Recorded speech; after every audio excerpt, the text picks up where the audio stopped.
E aí galera do Me Salva, nessa aula a gente vai falar um pouco sobre o projeto de circuitos com amplificadores operacionais. Então a gente vai ter aí uma série de passos que não precisam necessariamente estar nessa ordem, mas que vai ser a ordem que eu vou resolver aí o nosso exercício que vai ter no final. Então olha só, para o projeto de circuitos, primeira coisa, tu vai ter que usar alguns blocos básicos aí conhecidos.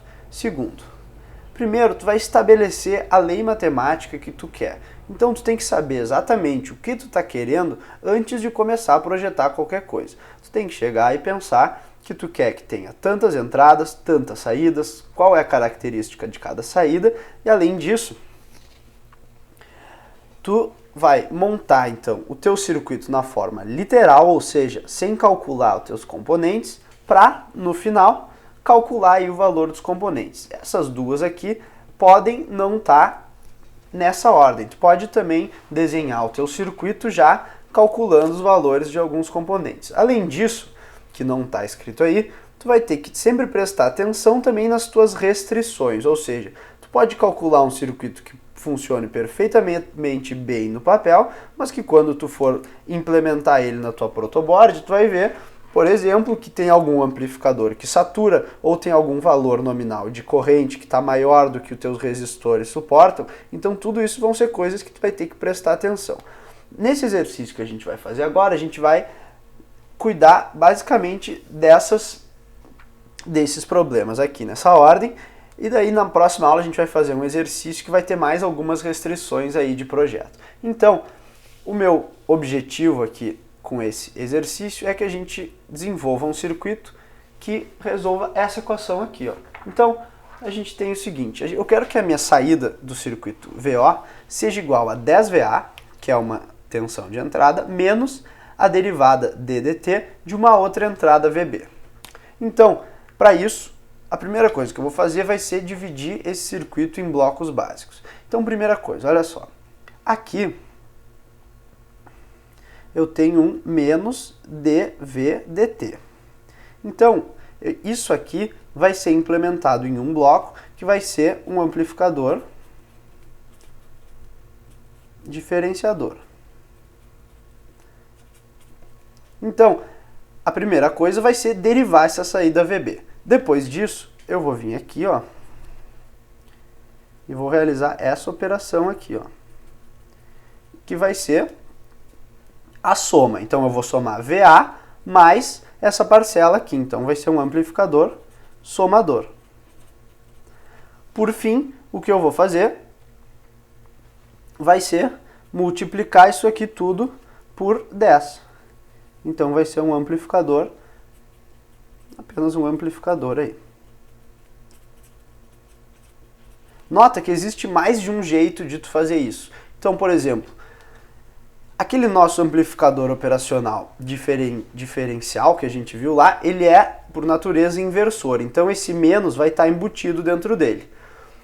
O somador não inversor é um bloco mais complicado do que um somador inversor. Então eu vou botar aqui, ó, um somador inversor. Só que se eu estiver invertendo, eu tenho que inverter de novo. Então eu vou botar aqui um amplificador inversor. Ambos os blocos inversores são mais simples do que os blocos não inversores. O que mais? Eu poderia fazer de outro jeito. Eu poderia derivar isso aqui e depois fazer um bloco com um amplificador subtrator, fazendo isso menos isso e depois multiplicando por menos 10, daria no mesmo. A gente vai fazer os dois jeitos aí para ver como é que vai ficar. Então, eu vou chamar essa tensão aqui, que vai sair do amplificador diferencial, de V1, a do somador de V2 e por fim essa aqui vai ser o nosso VO.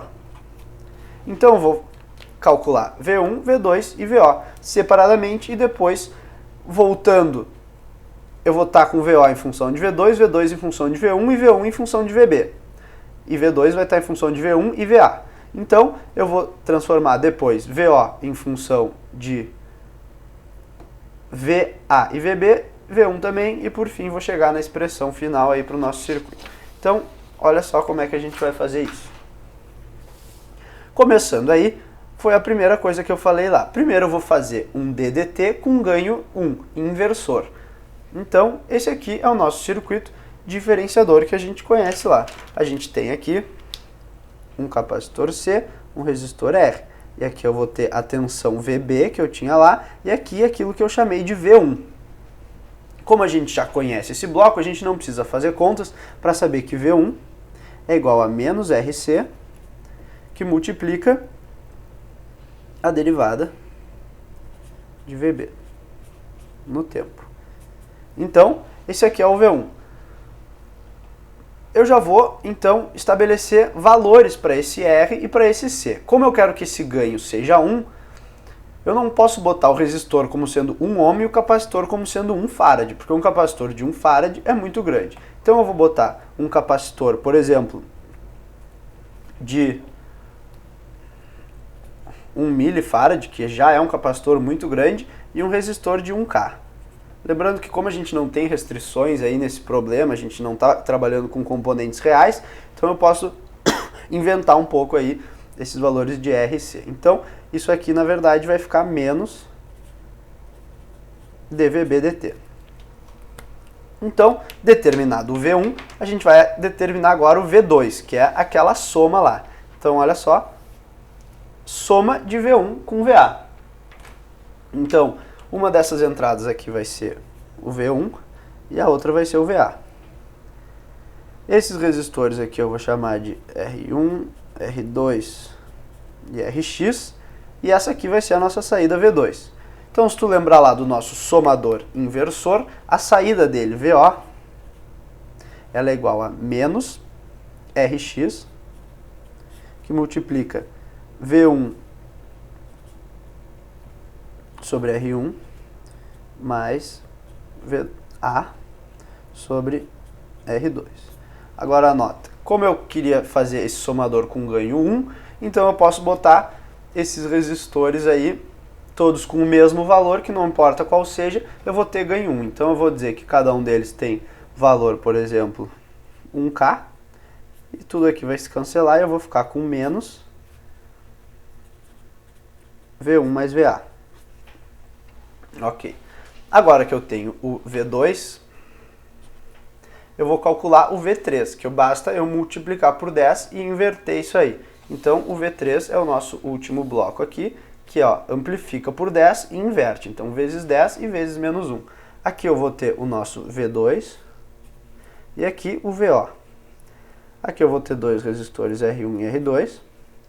E a gente já sabe, por causa desse nosso circuito amplificador inversor que a gente já viu várias vezes, que VO então vai ser menos R2 sobre R1, que multiplica o V2. Como eu quero que esse ganho seja menos 10, então eu tenho que R2 pode ser, por exemplo, 10K e R1 1K. Dessa forma, eu tenho menos 10 V2.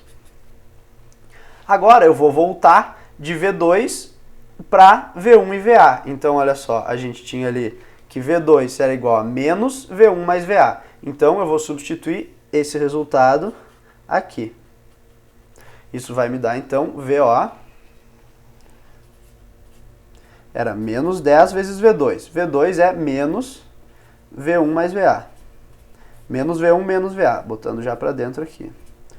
Fazendo essa multiplicação aqui com esses menos, vou ficar com 10, que multiplica, isso aqui vai dar tudo mais, então, multiplica VA mais V1.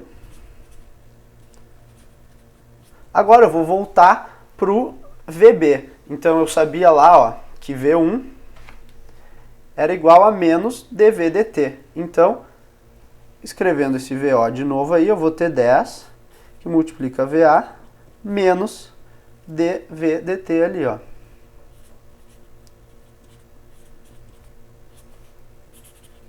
Chegamos então na nossa expressão para o VO. Como é que eu vou montar esse circuito na prática, então?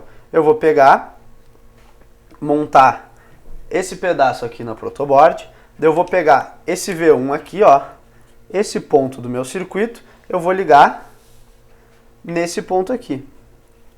Depois eu vou ligar esse ponto aqui, nesse outro ponto aqui, e aí eu vou medir, então, as entradas V1, VA e VB, e vou ter essa expressão de saída aqui, ó, VO igual a 10VA menos dV/dt. Existem, na verdade, várias maneiras de fazer isso. Por quê? Olha só, esse nosso somador aqui, ó, ele poderia já ter dado um ganho. Ele poderia ter dado um ganho de 10 aqui e depois só inverter. Ou então, ele podia ter sido um somador não inversor com ganho 10 também, que diminuiria o nosso número de amplificadores. Da mesma maneira, eu poderia fazer esse V1 aqui, ó, que é menos dV/dt, aplicar ele num outro bloco aqui, ó, que é esse bloco subtrator. Então, se eu botasse esse V1 aqui e o VA aqui, com esses valores aqui, ó, R1, R2, R3, R4, eu poderia obter um VO aí, que seria uma função, as constantes seriam funções desses resistores aqui, mas basicamente eu teria uma constante K que multiplicaria o VA e uma constante B que multiplicaria um V1 ali, por exemplo. E como o A está no terminal inversor, então isso aqui seria negativo. Então essa aqui seria uma outra opção para eu fazer isso. E assim tu pode ir jogando com teus amplificadores operacionais, diminuindo aí o número de componentes do teu circuito para deixar o teu circuito cada vez mais simples, portanto mais barato, só que também tu não pode perder a robustez, aí, tu não pode perder a qualidade do teu circuito na hora de tu projetar. Então na próxima aula a gente vai fazer mais um exercício aí envolvendo um projeto de circuitos. Era isso aí então, e até lá.